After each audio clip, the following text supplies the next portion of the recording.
we gather to honor all those children who did not make it home. Let us hold those children in our heart forevermore. Good evening, I'm Andrew Chang. Tonight, answering a call to action, facing the truth of Canada's story. I'm glad that Canada's finally moving. The meaning of this historic moment, the first ever National Day for Truth and Reconciliation. Contested history is no longer contested. We were only talking to ourselves before, and now Canadians are standing with survivors. But the work's not done yet, far from it. And we can't let government to just simply move on. Tonight, we visit an Ontario community to see reconciliation in action. We take baby steps, and each little step brings us closer to the reconciliation that we're looking for. We'll tap into the national conversation about colonization. If we can't have truth in the classroom, what chance do we have in society? Plus, when I see somebody wearing an orange shirt, it's like a little bit of justice. How an orange shirt became the symbol of a movement. This is The National. In our collective story, this is an important day. It's a heavy day, too, in what has been a heavy year, where the reality of what the residential school system did, what it tried to do, and what it took from so many people has been front and center. Many Canadians are finally hearing what Indigenous people have been saying for decades. Now, together, a new path forward is starting to emerge.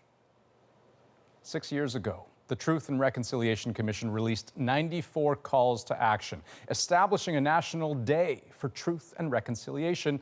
That was number 80. And today, for the very first time, it was marked across the country.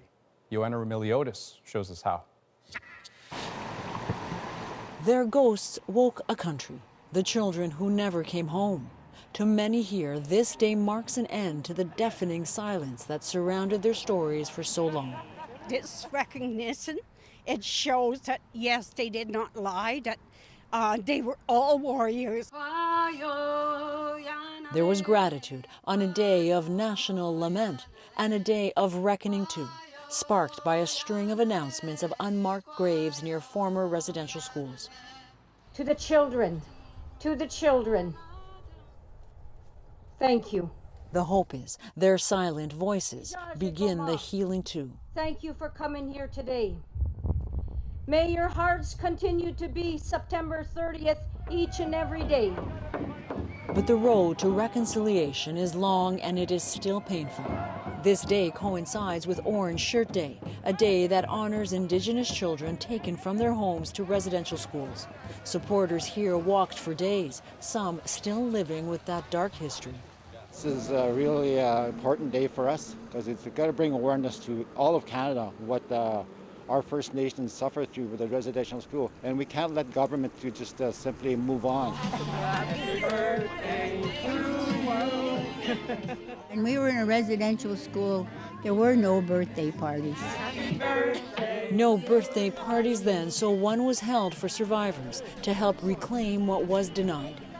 I think the Canadian people have to know their history. They need to know what happened with the Indigenous people and how we were treated. This was our country. This was all our land.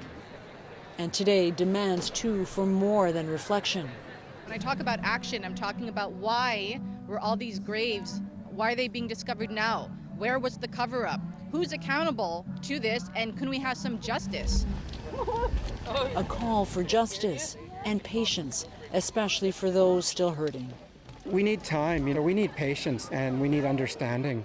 And to all those that are being patient and do understand, I'm so grateful. Another voice calling for dignity long denied and for the grace to get there together. Joanna Remiliotis, CBC News, Toronto. Now, as we've mentioned, the creation of this day was one of the Truth and Reconciliation Commission's calls to action. So today, we caught up with two people who worked with the Commission to get their thoughts on the significance of this moment we're in. Contested history is no longer contested. It's changed history, and I see allies because we were only talking to ourselves before, and now Canadians are standing with survivors. So that's important. It's the shared history. It's Canada's history. It's not Indigenous history. It's what Canada did to Indigenous people. So it's important to learn about this history and to acknowledge the truth and to move forward. For some people, this is the beginning of a new reality because they've been slow in waking up to all of this. But for others and those thousands of survivors who fought the government and the churches to get a Truth and Reconciliation Commission and who came forward and taught us all as a country, it is a major milestone on a continuing journey. And so tomorrow is just as important as today. Okay, now Prime Minister Justin Trudeau is facing some questions over how he has chosen to spend the day. Despite his public itinerary originally saying he would be in Ottawa, Trudeau flew to British Columbia. Now, Rafi Boudjikanian joins us now with more on this because, Rafi, can you explain exactly where the Prime Minister is tonight? Andrew, Post Media tracked his flight to Tofino on Vancouver Island in British Columbia, and that is not what his itinerary initially said. He was supposed to be in Ottawa for private meetings. CBC News reached out to the Prime Minister's office, and we confirmed that he did indeed fly to Tofino to spend a few days with his family. As the story broke this afternoon, Prime Minister Trudeau's office changed the itinerary to reflect that destination, and Trudeau tweeted tonight that he spent some time on the phone with residential school survivors from across the country, listening and learning.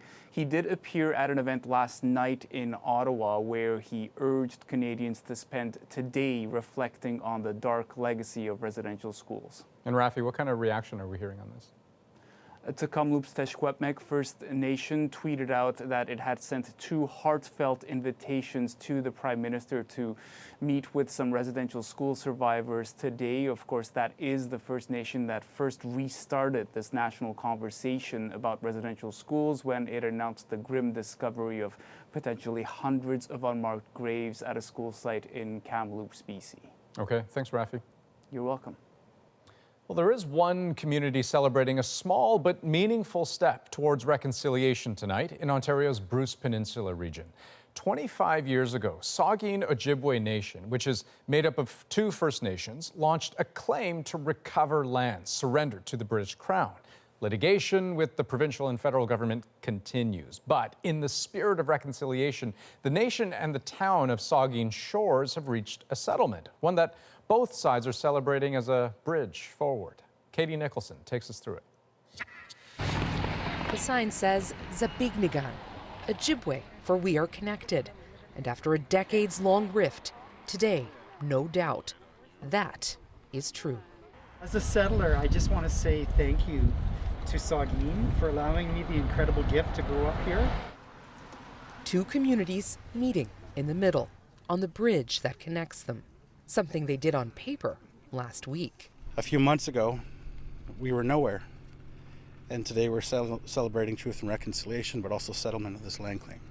Saugeen Ojibwe Nation and Saugeen Shores were embroiled in a decades-long legal battle.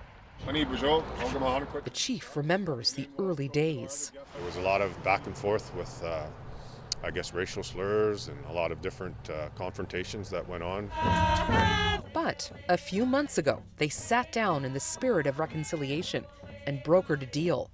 It involves land concessions, compensation, and an agreement to work together and honor places of traditional significance, like this park.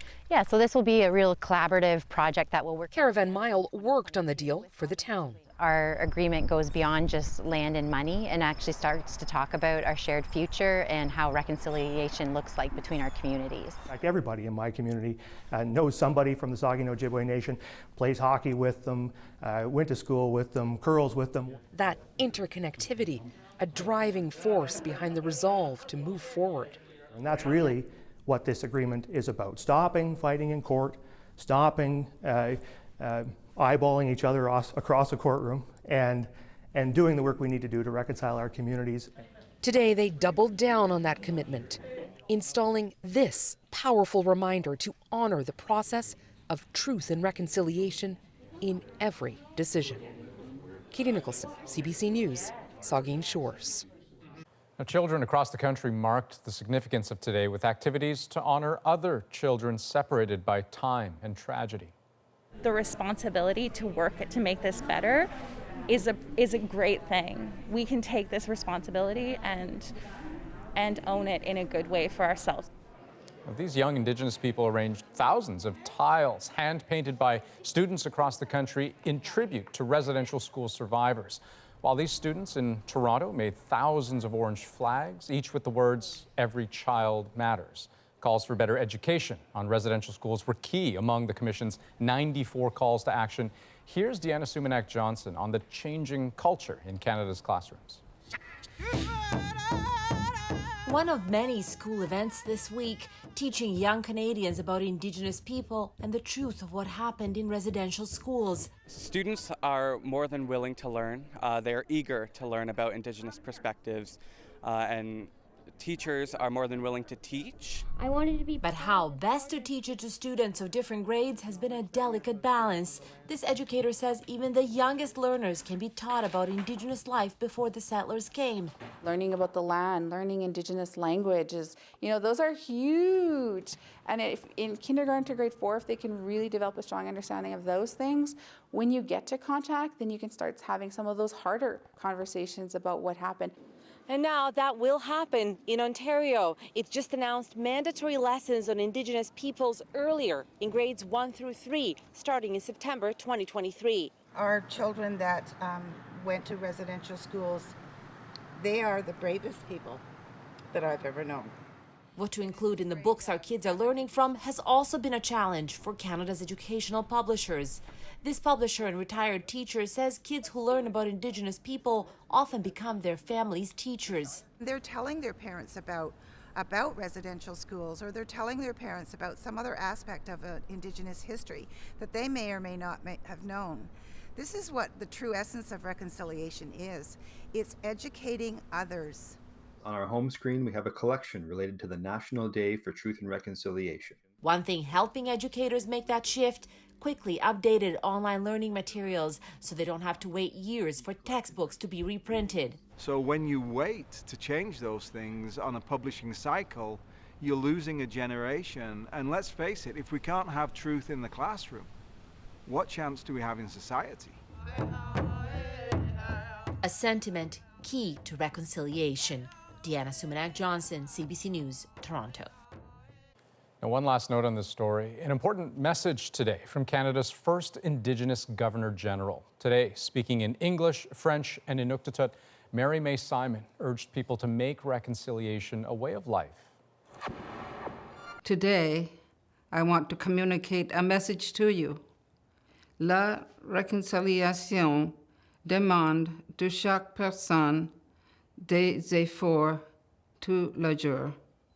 Dan na pinaswahatigin nibut, tay mangalimak, isuhangitumut, pinaswara haktabut, pitsia hatiginik, amalu pinaswa inusahatsia hatiginik, isulinhatjangimmat.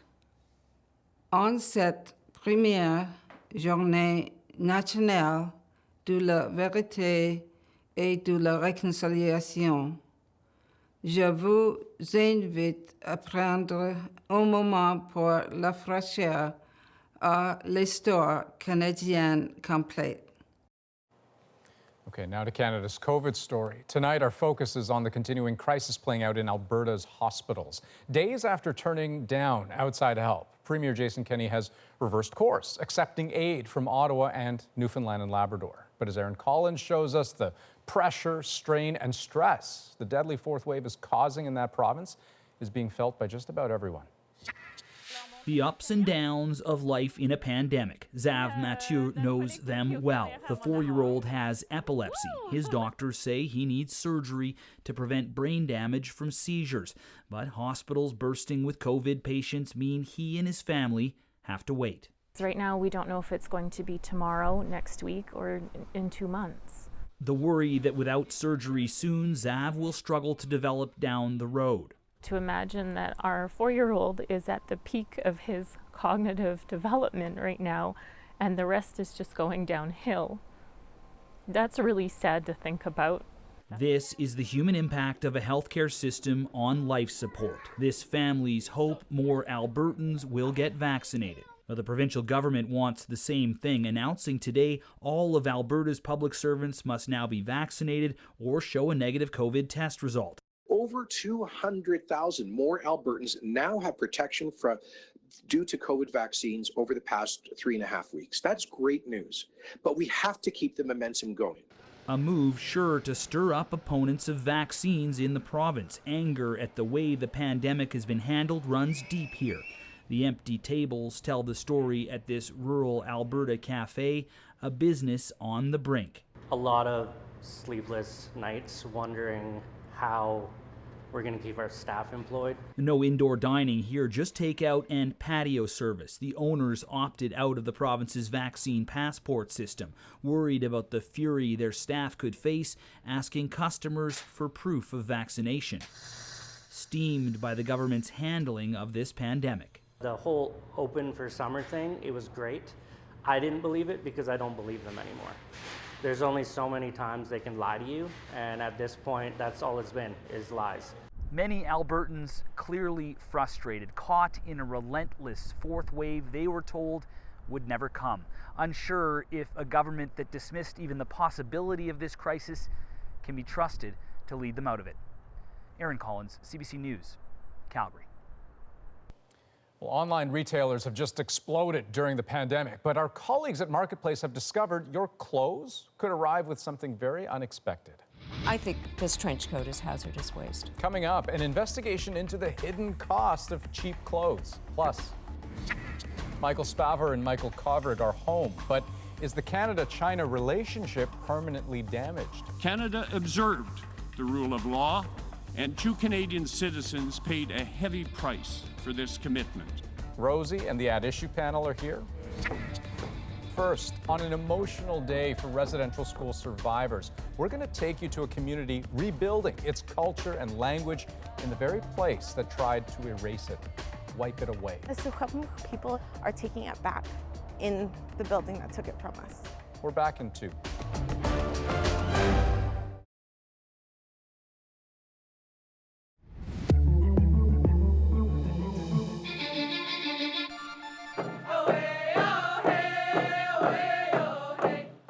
Today we gather to honor all those children who did not make it home.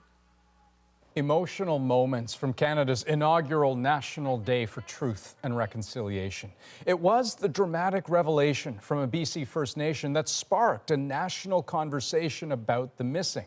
This spring, it was revealed up to 200 children could be buried near the former Tk'emlúps Indian Residential School. 215 little voices woke the country. 215 voices spoke to the world. From the moment those little ones went into the ground, they were speaking in spirit. And they knew that to come a day that we would all hear their voices. And let us hold those children in our heart forevermore. There is clearly no easy path forward, but Angela Starrett shows us how today is offering a chance to take stock after what has been an incredibly difficult several months.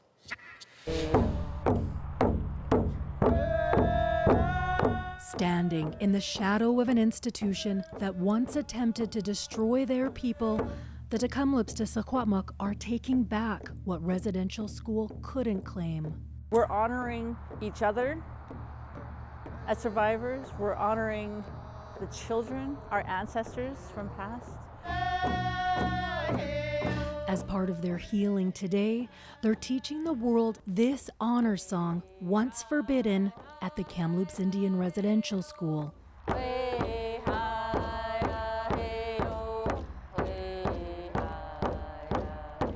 The National Center for Truth and Reconciliation recorded 51 fatalities at the institution, but survivors' oral histories share many more.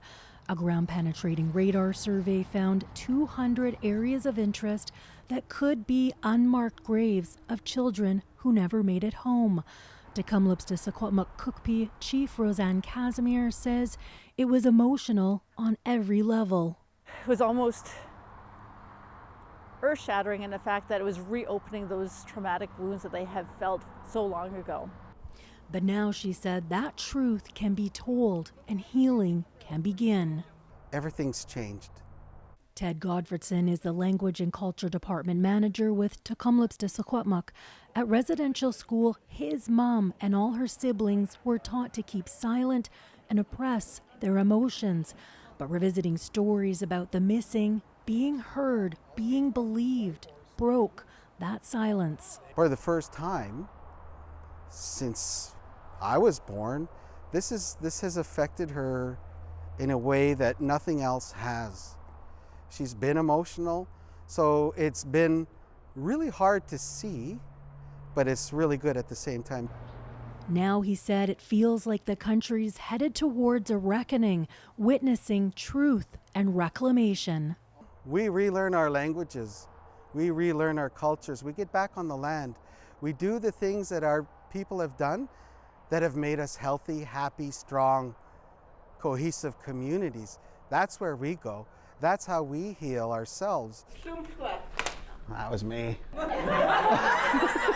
And Ted and his daughter Emma are doing just that, right here inside the former residential school that once punished their relatives for speaking their language.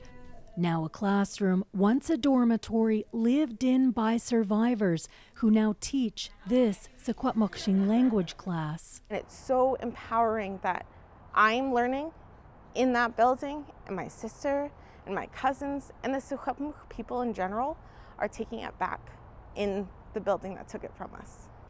And while Ted and his daughter Emma and the community are healing together, they're not losing sight of another focus. We know that it's going to be a long path to go through. We know that we're looking at several steps.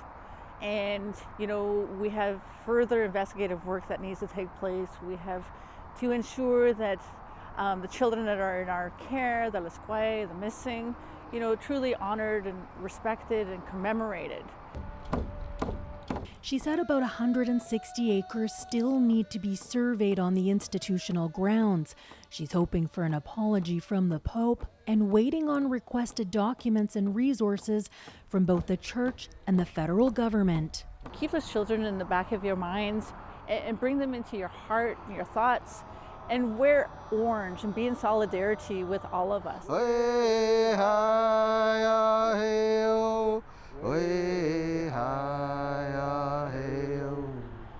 Angela Sterrett, CBC News, Tk'emlúps to Secwepemc Territory. And a reminder, the National Residential School Crisis Line is available if you need help. The number on your screen, staffed 24 hours a day for anyone who went to a residential school or is affected by them.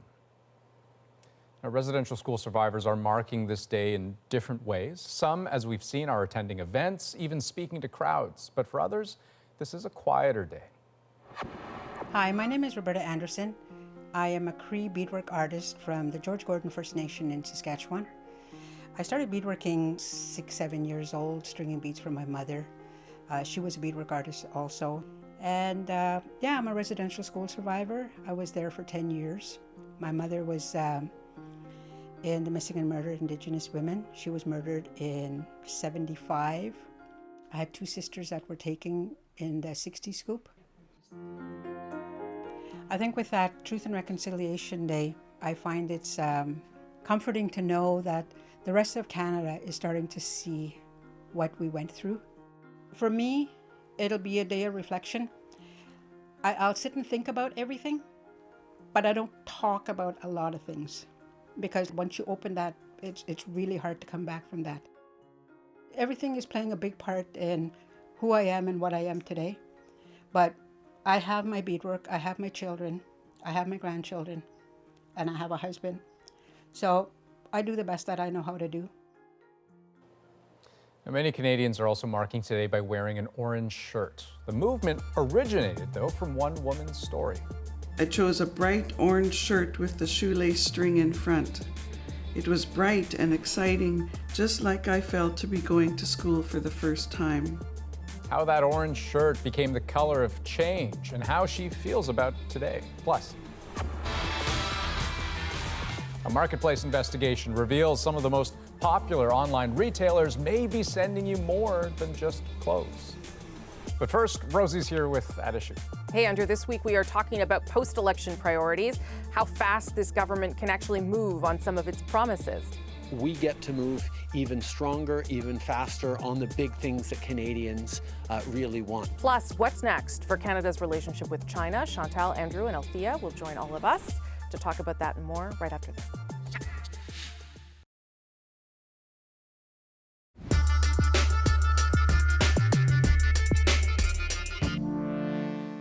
This week, Prime Minister Justin Trudeau laid out his government's post-election priorities for the pandemic and his new cabinet. I have asked Chrystia Freeland to continue serving as Deputy Prime Minister and our Minister of Finance. Despite having just 2 more seats than the last election, Trudeau said the message from Canadians was clear. I think it is very clear from the debates during this election and from the mandate given by Canadians that we get to move even stronger, even faster on the big things that Canadians really want. This election mattered. So, can this minority government actually move faster? When do these priorities turn into action? It's Thursday, and I'm here with that issue. Chantal Hébert, Andrew Coyne, and Althea Raj. Althea, I'm going to start with you because you were at that press conference trying to get some answers from the Prime Minister. His tone seemed a little different than certainly after 2019, when he seemed to understand sort of how he needed to govern. But that language of stronger and faster struck me as interesting, given that he still has a minority government. So what did you make of that? I think he was in part trying to justify the election, frankly, because he has been saying that he needed to have this mandate to move faster, although the things that he's putting forward, some of which he could have actually gotten done in the last parliament, I think it will be in the eye of the beholder to judge whether it is stronger and faster. I mean, you look at the calendar, we're being told the cabinet doesn't come back until sometime this month, that new cabinet will be appointed. Then he's off to the G20, there's COP, so Parliament is probably not coming back until November. And then today I was told that they have all these, like, in the first 100 days, we're going to do X and we're going to do that. Well, the first 100 days only starts once cabinet, apparently, is appointed. And so they'll get an extra month there to get some of the things that they have, that they want to accomplish. Chantal, what did you make of how the Prime Minister was framing the election and his priorities going forward? Minority governments do tend to deteriorate and lose a lot of their traction 18 to 24 months in. So if you're looking at it from that perspective, yes, it would be easier to have a bit of momentum coming out of an election, even with a minority government. Now, those 100 days, well, you know, I think Althea is being generous here. Maybe they start counting once Parliament reopens. And that it kind of gives it another few weeks. That being said, since the Prime Minister is already confirmed as Finance Minister, something that doesn't usually happen in that fashion, I'm guessing that we all should be waiting for a fiscal update before Christmas. Okay, well, that would make me happy. More things to do. Andrew, what did you make of the PM? Well, he does have somewhat an elastic sense of time. I mean, if you recall in the last government, he was in a great rush before he prorogued Parliament, and he was in a great rush after he prorogued Parliament, but he had lots of time to prorogue Parliament. I don't think there was much of a real mandate in this election for anything other than the status quo. We got back essentially the Parliament that we sent packing. More of the same would include that there is a progressive majority in this Parliament. So he is in a relatively strong position in that he has the backing of other parties for his broad vision, broad ambitions, and he can pick and choose between the Bloc or the NDP, depending on the piece of legislation. So he's in a strong position that way, the same way he was before the election, which once again says, what exactly did you need and what exactly was accomplished by calling the election? Okay, so how about how they demonstrate their priorities? Althea, you mentioned the 100-day factor. Today, we learned that the Prime Minister took off to Tofino this morning on the first National Day for Truth and Reconciliation. Of course, he held an event last night, but he did head off for a bit of a break this morning. So just in terms of how they determine their priorities and what that might tell us as well. I think that tells us that the shakeup that needed to happen in the PMO based on a bunch of other kind of bozo decisions has not happened. There is no reason why the Prime Minister and his family could not leave for Tofino tomorrow. But let's put that aside and answer the substance of your question. there's gonna, if we take the Liberals at their word and we use the platform to kind of glee what's going to happen in the next several weeks, there are going to be several big things. So he has to meet with the premiers to talk about healthcare. He has to meet with the premiers now to talk about 10 days of paid sick leave. He has to convene a summit with the arts industry to talk about how to save them. So there's going to be, if they plan on doing all of this, and I'm not convinced that they are, a lot of big things where the Prime Minister can kind of try to set his agenda actually outside of Parliament. The other thing that he needs to signal is all those pieces of legislation that were kind of controversial, you know, the changes to the Official Languages Act, changes to the Broadcasting Act, the conversion therapy bill, that he is absolutely committed to doing those. Like, those have to be some of the very first things that the government reintroduces. Chantal, on you on that point. I'm slightly haunted by the notion that at this time last year we were discussing the Great Reset of a throne speech. Yeah. So I'm kind of hoping that we're not going to be told that weeks are needed to write a new throne speech, since most of what was in the last throne speech is yet to be put in motion in any way, shape, or form. Big splash, possibly, but I think for the next year and a half, every decision is not going to be guided by electoral interest. How will this play if we go in an election? And that may mean that more time is taken to do things, because there will be leadership turbulence, to be polite, within the other parties. This parliament is new. There are provincial elections coming. So up to a point, they do have time. No one is going to be sitting there with a clock saying, if this isn't done by X day, we're going to have an election. And I think those first 100 or 200 days will tell us a lot about whether Justin Trudeau sees this mandate as legacy building or building to another election. Andrew, last word on this issue anyway. The legacy of those first two governments was events happen that you couldn't anticipate, and you're judged almost more by how you scramble, how you react to events, than by your program and your vision and the things you were intending to do.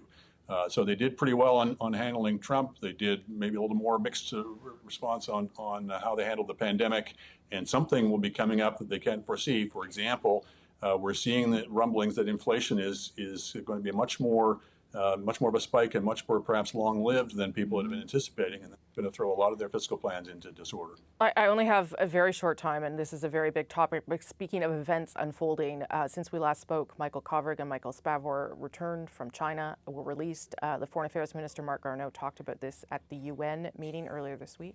Canada will never forget this experience and this lesson. We shall continue to press for an end to arbitrary detention wherever and however it occurs. I know we could probably do a half hour on Canada-China relations, but Garneau also said on my show that the government's eyes were, quote, wide open on China. Althea, how does Canada move forward now with China? Because disengaging is probably not on the table. I don't think it's on the table. I think, from what I've been told, the government is going to try to build on the conversations it's had with its allies. You know, the group of nations that signed that declaration against arbitrary detention, which actually is kind of toothless. I do not get the sense, truthfully, that there is somebody, you know, high up at the PMO who is consumed with this 24/7, who believes that a completely different new relationship needs to be charted. I think that they're still, you know, basically it's status quo. They're still thinking about ways to deal with China. I'm told that the Huawei decision is not coming in the next few days, but it is clearly part of a conversation, but that conversation seems to be happening, frankly, more in the public service than it is in the Trudeau PMO. Chantal. It's going to be interesting to see whether Marc Garneau is reconducted as Foreign Affairs Minister. Part of it starts there, but I believe that going forward, at least for the next year or so, the driver's seat is in Washington, and we will be on that train. And Andrew, I know you've written about this week. The conventional wisdom has been that now that the two Michaels are free, the government is itself free to take a much tougher line with China. I will believe that when I see it. They weren't particularly taking a particularly tough line with China before the two Michaels were taken hostage. And they are deeply wedded to a sort of a geopolitical vision of China as the rising hegemon, that Canada needs to carve out a separate road from the United States and be much more invested in where China is going. it's going to be hard for them to move off that and I think to take a more realistic view of the possibilities in China than they have today. I think it's going to be very hard for them to change their spots on this. Okay, got to leave it there. Thank you all for that good conversation. If you want to hear more, you can check out our At Issue podcast for extra content, including the panel's take on this one. It has been extremely painful. It has been the worst period in my life in many respects. The Green Party and Enemy Paul going forward. Any major podcast app and on our website, cbcnews.ca/thenational is where you can find that. Now back to Andrew in Toronto. Well, new fast fashion companies have exploded online, offering enticing prices. How is a raincoat $9.89? But what a marketplace investigation reveals might give you pause before the next time you click order. Stay with us.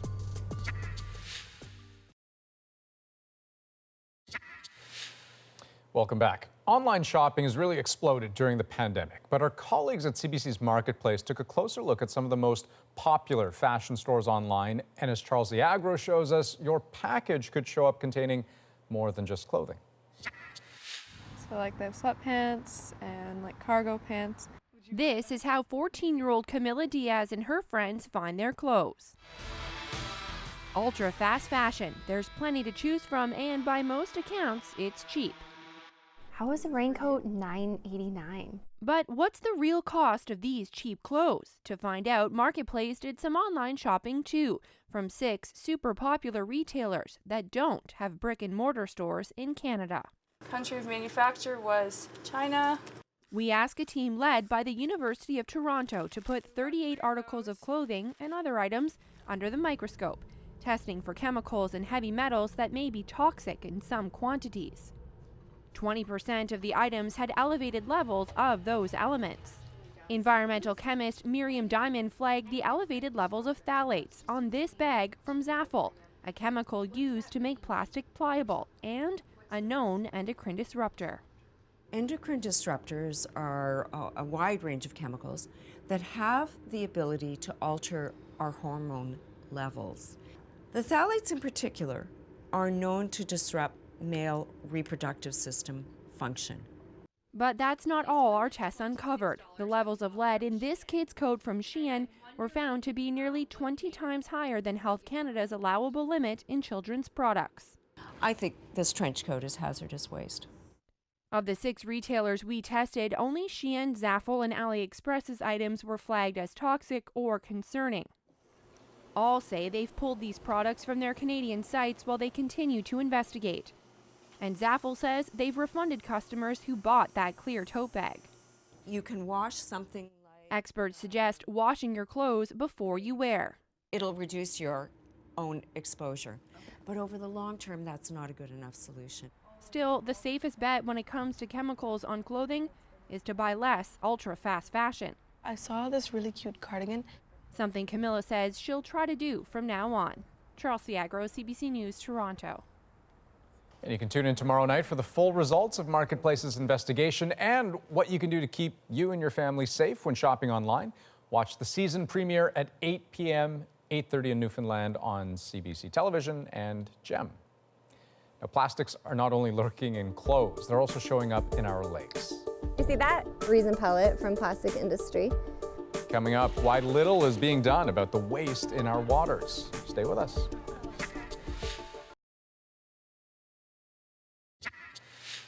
Welcome back. New research is looking closely at plastic pollution in the Great Lakes, collecting and tracking plastic waste in the water. The hope is to better understand where it comes from and what can be done about it. As Anayat Singh shows us, some are hoping that this project will spur more concrete action.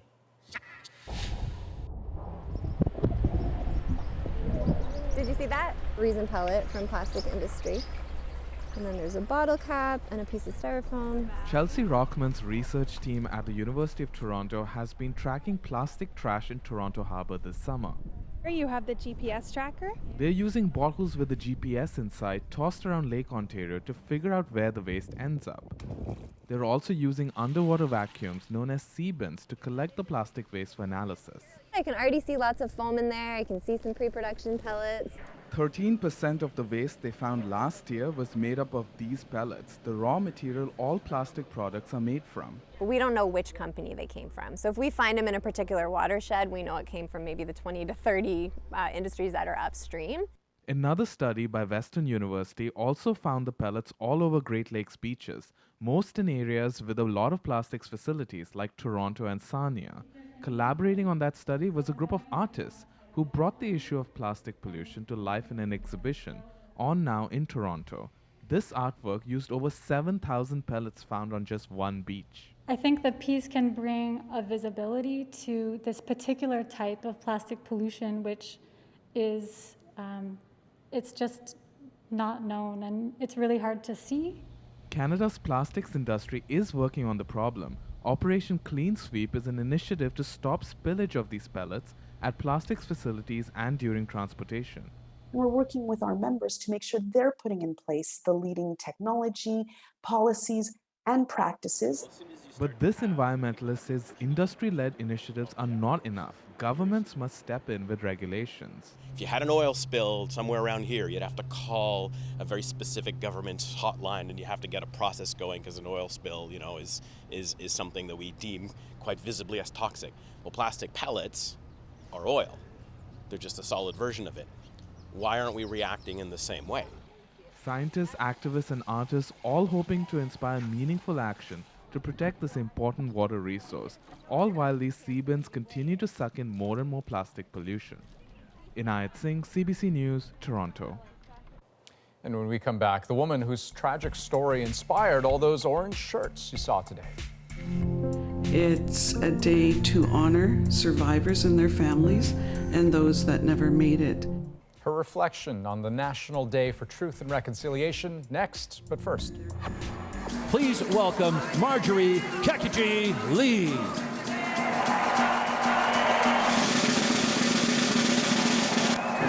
Just a little outside. The Toronto Blue Jays marked the day by giving tonight's ceremonial first pitch to a residential school survivor. Marjorie Lee of Chapleau Cree First Nation spent 9 years at Ontario's Shingwalk Residential School.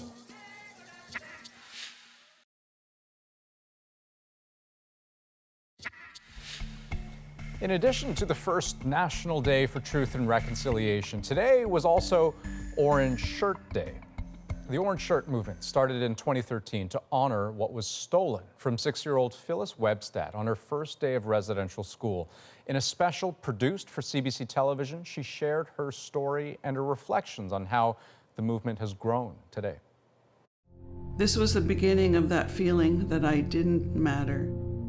I turned 6 in July 1973, the age for school. Gran and I went to town on the stage to buy something to go to school in. I chose a bright orange shirt with the shoelace string in front.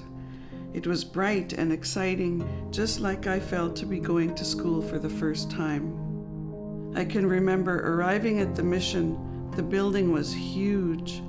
All of us little kids were terrified and crying. When my clothing, including my new orange shirt, was taken, it didn't matter how much I protested or told them I wanted it back, they didn't listen. All I remember most is crying, being lonely, and how no one really cared about me or any of us kids, and no one would ever come to comfort us. Orange Shirt Day is a day to have conversation about all aspects of residential schools in Canada. It's a day to honor survivors and their families and those that never made it. When I see somebody wearing an orange shirt, it's like a little bit of justice in our lifetime for what happened to us, and I can leave this earth knowing that the current students in schools are learning about what happened to us, and they're going to make sure that it never happens again. So that clip from our special broadcast honoring this first ever National Day for Truth and Reconciliation. Incredible to think that that was when she was 6 years old that happened, and think of where this country has come since. If you missed that special on television this evening, you can watch it on our streaming platform, CBC Gem. And as we say goodnight, we want to end on some of the moments of reflection that happened across Canada throughout this September 30th, accompanied by the Inukshuk drum dancers. Good night. It's the National Day of Truth and Reconciliation. It's a day a long time coming. So as we bring ceremony and peace to this day, the battle has just begun.